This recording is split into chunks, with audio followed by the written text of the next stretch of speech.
दोस्तों, फूड हमेशा से ही चाइना में एक बहुत सेंसिटिव इशू रहा है।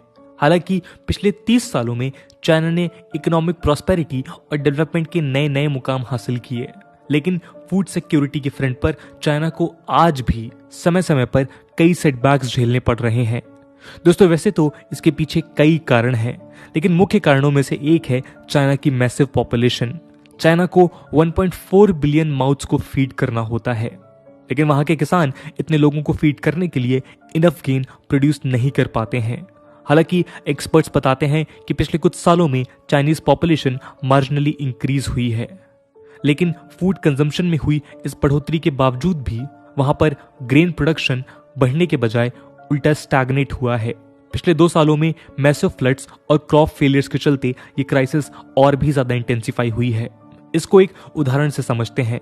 दोस्तों, राइस चाइना की 2/3 पॉपुलेशन के लिए एक स्टेपल क्रॉप है और इसी के चलते चाइना वर्ल्ड का लार्जेस्ट राइस इंपोर्टर भी है।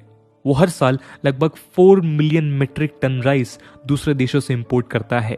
चाइनीज कस्टम डेटा के मुताबिक चाइना का राइस इंपोर्ट जनवरी 2021 से लेकर अगस्त 2021 के टाइम पीरियड में 3.2 मिलियन मेट्रिक टन के मार्क तक पहुंच गया, जो 2020 में हुए 1.52 million metric ton of rice imports का ऑलमोस्ट 2 गुना ज्यादा था।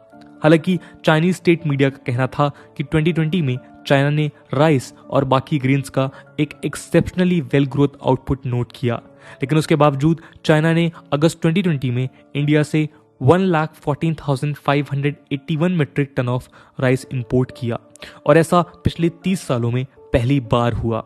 और ये सब उस समय हुआ जब इंडिया और चाइना के बीच बॉर्डर पर एक डेडली स्टैंड ऑफ चल रहा था। तो यहाँ एक बात साफ होती है कि corona virus pandemic, economic shutdown और क्लाइमेट क्राइसिस के इम्पैक्ट के चलते चाइना में फूड प्रोडक्शन सिस्टम एक सीवियर सेटबैक झेल रहा है। दोस्तों, वहां पर चल रही इस फूड क्राइसिस का एक दूसरा बड़ा कारण है वहां पर होने वाली फूड वेस्टेज। आंकड़ों की बात करें तो चाइना में हर साल लगभग 3.5 crore ton of food waste होता है। टोटल फूड प्रोडक्शन का 6% हिस्सा हर साल बर्बाद होता है और पके हुए खाने का 1.8 करोड़ टन बच जाता है, जिसको बाद में डस्टबिन में फेंक दिया जाता है। इवन ये ट्रेंड पिछले कुछ सालों में इतनी तेजी से बढ़ा है कि चाइनीज प्रेसिडेंट शी जिनपिंग ने पब्लिकली इस फूड वेस्टेज को शॉकिंग और डिस्ट्रेसिंग करार दिया और अपनी पूरी मीडिया मशीनरी को इस क्राइसिस से लड़ने में लगा दिया। इसी के चलते वहां ऑपरेशन क्लीन प्लेट जैसे कई पब्लिक कैंपेन्स भी चलाए गए, जिसके अंतर्गत पब्लिक रेस्टोरेंट और लोकल सिटीजन्स को फूड वेस्ट करने से रोकने के लिए एग्रेसिव नॉर्म्स सेट किए गए। उसी तरह ओवर ईटिंग को कर्ब करने के लिए प्रेसिडेंट शी जिनपिंग ने म्यूकबैंग वीडियोस पर भी बैन लगा दिया, लेकिन इन सभी स्टेप्स का कोई खास आउटकम नहीं निकला। ऐसे में ये सभी डेवलपमेंट्स केवल एक ही चीज की तरफ इशारा करते हैं, और वो है चाइना में बढ़ती फूड क्राइसिस। लेकिन दोस्तों, इससे भी चौंकाने वाली बात यह है कि इतना सब होने के बावजूद चाइनीज लीडर्स इस चीज को एक्सेप्ट करने के लिए तैयार नहीं है। उल्टा चाइना की state media publication Global Times हर बार इन ट्रेंड्स को फेक क्लेम कर टाल देती है और साथ ही साथ वर्ल्ड के सामने एक डिस्टॉर्टिंग रियलिटी शोकेस करती है। इस कड़ी में पिछले महीने भी एक अजीब किस्सा हुआ। दोस्तों, 1 नवंबर 2021 को चाइना की मिनिस्ट्री ऑफ कॉमर्स ने एक नोटिस जारी किया, जिसमें साफ शब्दों में चाइना की गवर्नमेंट अपने सिटीजन से ये दरखास्त करती हुई दिखाई दी कि वो अपनी दिनचर्या की बेसिक नेसेसिटीज को अपने घरों में स्टॉक अप करके रखें। इस नोटिस में लोकल अथॉरिटीज को सिटीजन्स के लिए एडिक्वेट फूड सप्लाई को इंश्योर करने और इमरजेंसी डिलीवरी मेजर्स को स्ट्रेंथन करने के ऑर्डर्स दिए गए। हालांकि इस नोटिस में किसी फूड शॉर्टेज या फिर कोविड के चलते किसी लॉकडाउन का जिक्र नहीं किया गया, लेकिन ऑब्जर्वर्स का मानना था कि ये स्टेप अपकमिंग हार्श विंटर्स को ध्यान में रखते हुए किए गए हैं। कुछ एक्सपर्ट्स ने तो ये तक स्पेकुलेट किया कि चाइना ताइवान के साथ वॉर पर जाने वाला है और इसी कारण वो अपने सिटीजन्स को पहले से ही प्रिपेयर्ड रहने की चेतावनी दे रहा है। वो जो भी हो, लेकिन इस खबर ने सिटीजन्स के लिए एक वार्निंग सिग्नल का काम किया। हालांकि स्टेट मीडिया ने यह क्लेम किया कि सिटीजन्स के लिए घबराने वाली कोई बात नहीं है और वहां सब कुछ ठीक है, लेकिन इस ऑर्डर के बावजूद वहां के लोगों को एक पोटेंशियल अपकमिंग फैमिन का डर सताने लगा और इसी के चलते चाइना में पैनिक बाइंग का सिलसिला शुरू हो गया। और तो और जब सिटीजन्स डर के कारण सुपरमार्केट्स की तरफ बढ़े तो वहां पर भी उनको निराशा हाथ लगी। जी हाँ, लोकल वेंडर्स के पास सप्लाईज की मैसिव शॉर्टेज देखने को मिली। मैक्सिमम आइटम्स के प्राइस स्काई हाई मार्क को क्रॉस कर गए। इन्फ्लेशन अपने पीक पर पहुंच गया। लेकिन अब आप सोच रहे होंगे कि आखिर आज हम आपको ये सब बातें क्यों बता रहे हैं, तो इसका एक वन वर्ड आंसर है, ग्लोबल इन्फ्लेशन। जी हाँ दोस्तों, चाइना में चल रही इस एपरेंट फूड क्राइसिस की वजह से पूरी दुनिया को आज मैसिव इन्फ्लेशन और फूड शॉर्टेज का सामना करना पड़ रहा है। वो क्यों और कैसे, ये जानेंगे आज की वीडियो में। तो चलिए शुरू करते हैं। दोस्तों, यूएन की रिपोर्ट्स के मुताबिक आज दुनिया की most of the countries massive inflation का सामना कर रही हैं। वर्ल्ड की 2/3 पॉपुलेशन आज इस इन्फ्लेशन की चपेट में है। उदाहरण के तौर पर इंडिया में पिछले कुछ महीनों में इन्फ्लेशन बहुत तेजी से जंप किया है। इन्फ्लेशन के चलते श्रीलंका पिछले कुछ महीनों से एक स्टैगरिंग फूड शॉर्टेज फेस कर रहा है। पाकिस्तान में इन्फ्लेशन 8.9% पर पहुंच चुका है। नेपाल में इन्फ्लेशन एक 19 मंथ हाई पीक पर है। बांग्लादेश में इन्फ्लेशन पिछले 5 सालों के सभी रिकॉर्ड्स तोड़ चुका है। तो कुल मिलाकर ये प्राइस राइज छोटे बड़े हर देश में देखने को मिल रहा है और डेटा प्रोजेक्शंस को देखते हुए ये कहा जा सकता है कि आने वाले समय में समस्या और भी ज्यादा बिगड़ने वाली है। हालांकि इसके पीछे कई डोमेस्टिक और इंटरनेशनल फैक्टर्स रिस्पॉन्सिबल हैं, लेकिन आज जिस फैक्टर की हम बात करने जा रहे हैं वो है चाइना। जी हाँ, एक्सपर्ट्स के मुताबिक China is adding to this global inflation massively. वो कैसे, आइए देखते हैं।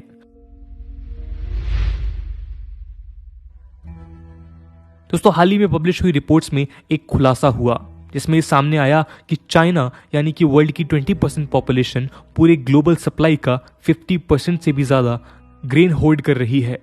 National Food and Strategic Reserves Administration के head of grain reserves Qin Yuyun के मुताबिक चाइना अपनी food stock piles historically high levels पर लेकर जा चुका है।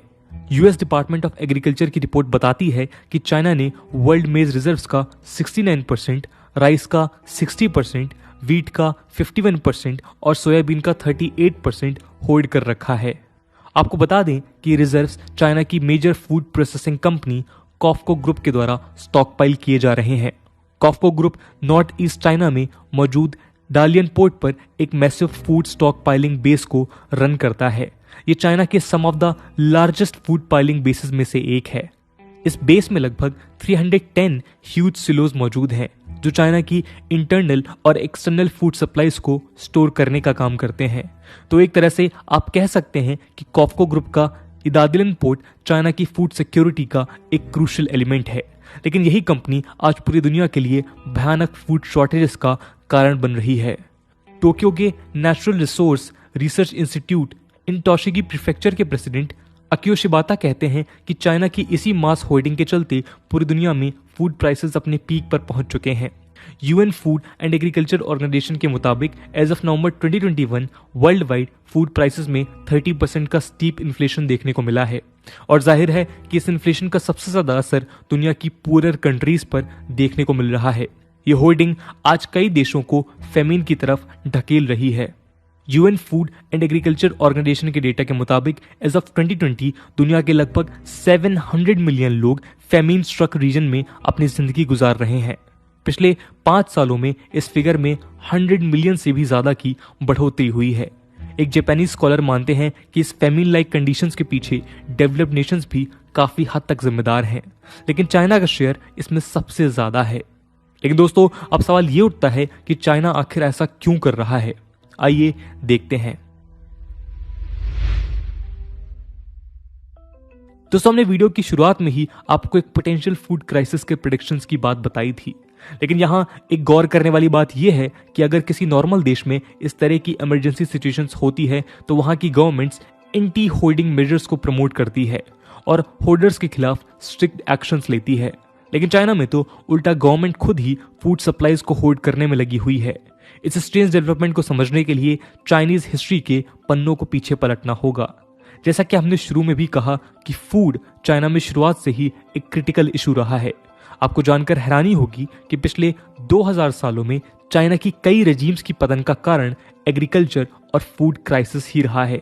इसके चलते वहां अलग अलग रेजीम्स के द्वारा कई प्रोहिबिटिव मेजर्स भी लिए गए, लेकिन फूड प्रोडक्शन सिस्टम की हालत में कोई खास सुधार नहीं हो पाया।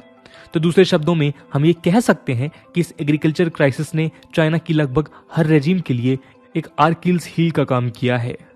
और प्रेसिडेंट शी जिनपिंग भी आज फूड सिक्योरिटी से जुड़े इसी पैरानोइया का शिकार हो रहे हैं और उनके डर का सबसे बड़ा सोर्स सीसीपी के फाउंडर माओ जेडोंग हैं।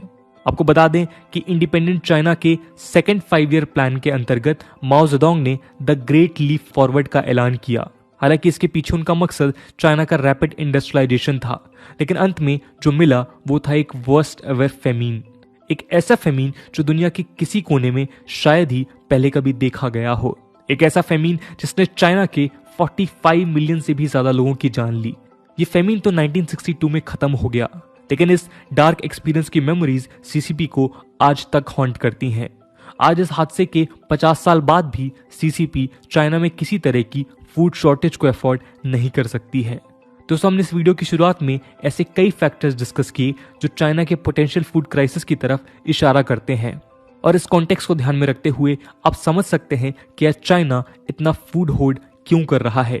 कई एक्सपर्ट्स तो कहते हैं कि ये फूड स्टॉक चाइना में आने वाली एक पोटेंशियल फूड क्राइसिस के अगेंस्ट एक इंश्योरेंस पॉलिसी की तरह काम कर रहा है। तो एक तरह से देखा जाए तो ये फूड होर्डिंग चाइना के लोगों को नहीं बल्कि सीसीपी के लिए खुद को प्रेडिक्ट करने की एक स्कीम है, और इस स्कीम का हर्जाना आज पूरी दुनिया को चुकाना पड़ रहा है। लेकिन दोस्तों, क्या यहाँ केवल चाइना को ब्लेम करना सही है? अगर हम चीजों को एक ब्रॉड पर्सपेक्टिव से देखें तो क्या आपको नहीं लगता कि आज हर नेशन या कहें कि हर इंसान एक होर्डर बनता जा रहा है? आज जहां एक तरफ पूरी दुनिया कोरोना वायरस पैंडेमिक से जूझ रही है, वहीं दूसरी तरफ इसी दुनिया के कई so called civilised nations vaccine hold करने में लगे हुए हैं, जो इस फैक्ट का सबसे बेस्ट एग्जाम्पल है।